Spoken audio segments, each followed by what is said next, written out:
है technological advancement में, upgradation में इन्वेस्ट कर रहे हैं। बैंक ऑफ महाराष्ट्र कितना इन्वेस्ट कर रहा है इस तरफ? देखिए AI भी उसमें इंट्रोड्यूस हो रहा है, तो इस कमिंग इस फाइनेंशियल ईयर में या 3 साल में कितना टेक्नोलॉजी अपग्रेडेशन में इन्वेस्ट करेगा बैंक ऑफ महाराष्ट्र? बहुत ही अच्छा क्वेश्चन आपने पूछा।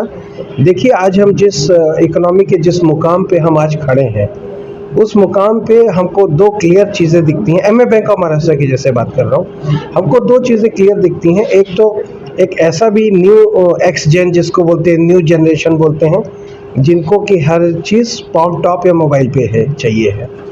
और एक दूसरी भी है जहाँ पे हमारे वृद्ध है, सीनियर सिटीजन है, वरिष्ठ नागरिक हैं, उनको एक फिजिकल टच भी चाहिए है।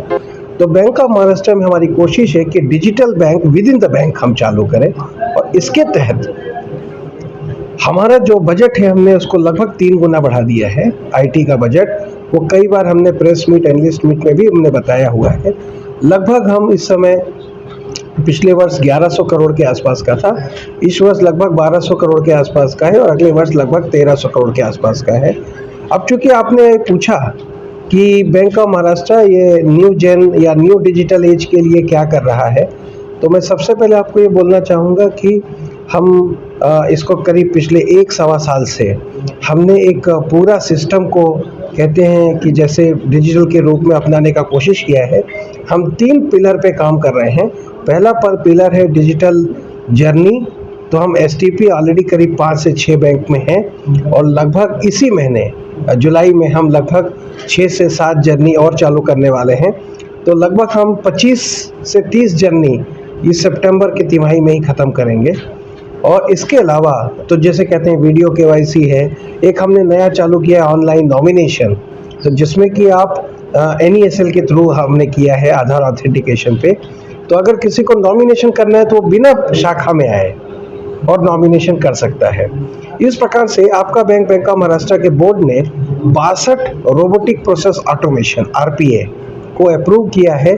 10 मेरे ख्याल से पूरे पब्लिक सेक्टर में शायद ही ऐसा कोई बैंक और होगा मिलता जुलता, अदरवाइज हमने 10 रोबोटिक प्रोसेस ऑटोमेशन को हमने लाइव कर दिया है, और जुलाई तक में हम लगभग 20 और हम अगले मार्च 24 तक में 100 लगभग आप मान के चलिए कि हम रोबोटिक प्रोसेस ऑटोमेशन पर्टिकुलरली रिकन्सिलिएशंस और प्रोसेस इम्प्रूवमेंट में और कस्टमर सर्विस में हम इसको शुरू करने वाले हैं। उसमें भी हम अपनी अच्छी भागीदारी दे सकें। अच्छा, इस बारे में क्या कोई ऐसा डिपार्टमेंट है जिसके आपने बहुत सारे अकाउंट खोल रखे हो या उस पे काम कर रहे हो? जी हाँ, कुछ हमारे अकाउंट हैं जहाँ पे हमने कुछ उनके जो कासा भी हैं, अब ऐसा तो बोलना प्रेस में ठीक नहीं होगा मेरे लिए, लेकिन 2-3 डिपार्टमेंट हैं जहाँ पे हमारे कासा के अकाउंट है, बल्कि ज़्यादा हैं जहाँ पे करंट या सेविंग है उनके गवर्नमेंट अकाउंट, और कुछ जगह पे हमने लोन भी दिया हुआ है। मैं आपको एक और अच्छी चीज़ बता सकता हूँ जो एक बड़ी अच्छी है, जो आपने जैसा अभी प्रश्न किया मुझसे कि बैंक ऑफ महाराष्ट्र क्या सहयोग दे सकता है। तो आज हमारा पहले 127% CD रेशियो था, और अभी हमारा 150 के ऊपर CD रेशियो है यूपी में। तो ये भी एक अच्छा सा इंगित करता है कि बैंक जो है तो प्रोग्रेसिव नेचर में काम कर रहा है, और सभी हमारी स्कीमें हैं।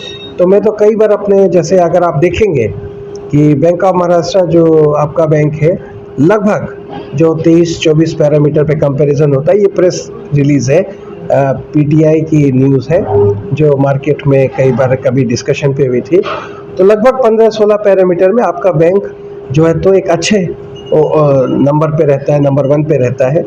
और हम ये नहीं कहते हैं कि हम किसी बैंक से अच्छे हैं या कंपटीशन है, हम सिर्फ इतना कहते हैं कि हम हर दिन क्या इम्प्रूव कर सकते हैं अपने आप को, और हम कैसे हर महीने इम्प्रूव करके जनता के पास में, ग्राहकों के पास में या सरकारों के पास में हम कैसे अपने इम्प्रूव करके टेक्नोलॉजी के थ्रू, ऑपरेशंस के थ्रू, प्रोडक्ट्स प्रोसेसेस के थ्रू। तो कई प्रोडक्ट आप हमारे देखेंगे मार्केट में जिसमें रेट ऑफ इंटरेस्ट सबसे कम है, तो वो भी हमको एक अच्छा सा सपोर्ट मिलता है, और हमारे कस्टमरों को, ग्राहकों को भी लगता है कि बैंक बदले में उनको भी कुछ दे रहा है।